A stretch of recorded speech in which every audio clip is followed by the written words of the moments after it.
आज हम बात करेंगे about a disease called amblyopia या लेज़ी आई।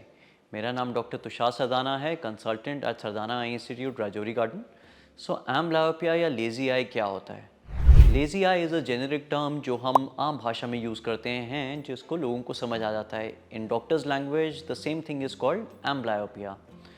लेज़ी आई होता है जब हमारी एक आंख अच्छा देखती है और दूसरी आंख बहुत अच्छा नहीं देखती। क्या होता है कि शुरू में when the baby is born, उसकी विजन को डेवलप होने के लिए दोनों आइज़ को इक्वल स्टिमुलेशन मिलना चाहिए in terms of its vision, whether it's being the objects और द लाइट। दोनों आइज़ को इक्वल स्टिमुलेशन मिलना चाहिए ताकि दोनों आइज़ इक्वली स्टिमुलेट हों। जब आई के अंदर कोई ऑब्जेक्ट की परछाई जाती है या विजन जाती है, तो वो पीछे ऑप्टिक नर्व के द्वारा ब्रेन में जाती है। वो सिग्नल्स ब्रेन एक इंटरप्रेट करता है और उसको हमारे को प्रेजेंट करता है एज अ ऑब्जेक्ट और अ विजन। अब इस पाथवे में मान लीजिए किसी की बच्चे की एक आंख में नंबर है 0 और एक आंख में नंबर है 4 या 5 के करीब।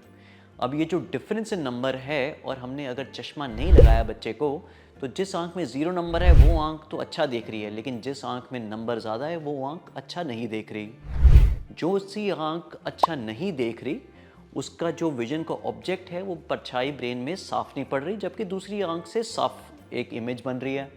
हमारे ब्रेन में एक कैपेबिलिटी होती है जिससे वो जो ख़राब ऑब्जेक्ट की विजन होती है या जो ख़राब आंख की विजन होती है उसको सप्रेस कर देता है। जब आंख और ब्रेन मिलके इस धुंधली विजन को सप्रेस कर देते हैं, उसे कहते हैं एम्ब्लायोपिया या लेज़ी आई।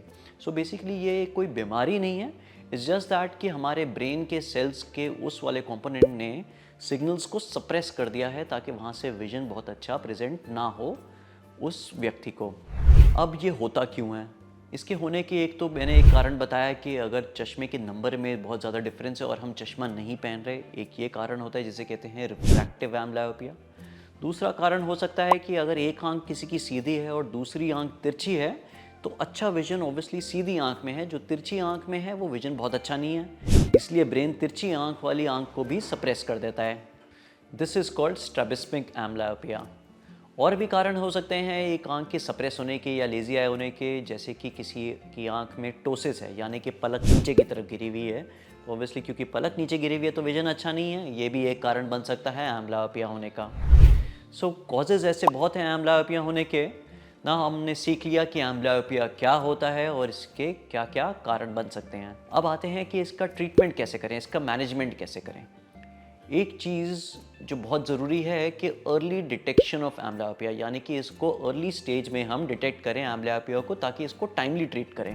अर्ली या टाइमली डिटेक्ट करने के लिए जैसे स्कूल में विजन स्क्रीनिंग प्रोग्राम्स होते हैं, उसमें ये बहुत अच्छा पता लग जाता है कि बच्चे की विजन कितनी है, क्या इसको डॉक्टर के पास जाने की ज़रूरत है, क्या इसको चश्मा लगवाने की ज़रूरत है। तो इसलिए school vision programs are very important. किसी भी बच्चे का एक regular screening to eye doctor हो जाना चाहिए by about 3 years of age. Specially जो बच्चे प्री मेच्योर होते हैं उनका थोड़ा सा और जल्दी, यानी कि अराउंड 2-2.5 साल में ही first visit to the doctor, to the eye specialist हो जानी चाहिए।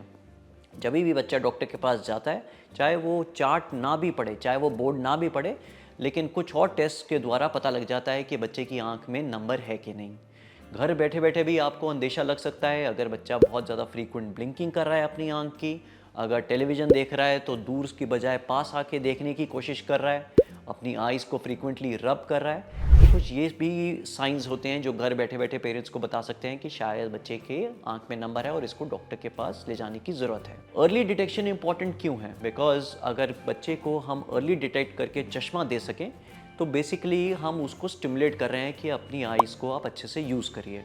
अगर यही बच्चे को अगर हम चश्मे का नंबर या इसकी आंख का सुधार या चश्मे का नंबर का सुधार हम करें 7 साल की उम्र के बाद, तब तक ब्रेन के सेल्स काफ़ी हद तक अपनी जगह पे फॉर्म हो चुके होते हैं और न्यूरोप्लास्टिसिटी अगर आपने सुना रहेगा तो वो बहुत ज़्यादा अच्छी नहीं रहती आफ्टर 7 इयर्स ऑफ एज। इसके ट्रीटमेंट में हम क्या करते हैं? जब भी डिटेक्ट हो जाता है, सबसे पहली चीज़ तो बच्चे को ड्रॉप्स डाल के चश्मे का नंबर पूरा अच्छे से निकालने की बहुत ज़रूरत है।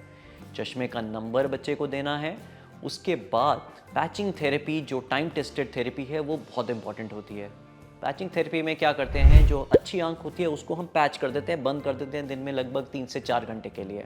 इससे क्या होता है, जो आंख सप्रेस्ड है या लेज़ी आई है उसको हम फोर्स करते हैं देखने के लिए। पैचिंग के समय एडवाइजेबल आपको ये रहता है कि बच्चे को स्टिमुलेट करें ताकि वो अपनी विजन को यूज़ करे, चाहे वो वीडियो गेम्स खेल रहा है, चाहे वो आर्ट एंड क्राफ्ट कर रहा है, चाहे टेलीविज़न देख रहा है। मतलब अगर बच्चा पैच करके सो गया तो वो अपनी ऑब्वियसली आंख को यूज़ नहीं कर रहा, तो उसका फ़ायदा नहीं है। So 3 to 4 active working hours of a child are very important in patching therapy and this patching has to be done every day. Schedule of patching, कौन सी आंख को पैच करनी है, ये बेस्ट होएगा कि आपके ऑफ्थल्मोलॉजिस्ट या आपके आई स्पेशलिस्ट ही आपको पूरा बताएं। और थेरेपीज़ भी अब इसकी नई आई हैं, जैसे होता है विजन थेरेपीज़ और कंप्यूटर बेस्ड थेरेपीज़। इसमें कुछ विजन थेरेपिस्ट होते हैं जो कंप्यूटर बेस्ड घर बैठे बैठे ही आपको बताते हैं क्या आपको कंप्यूटर पे ऑनलाइन एक्टिविटीज़ करनी है। कुछ सॉफ्टवेयर्स होते हैं जिसके माध्यम से आप ये अपने एम्ब्लियोपिया थेरेपी भी करवा सकते हैं।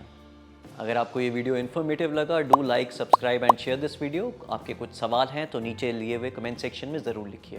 Thank you.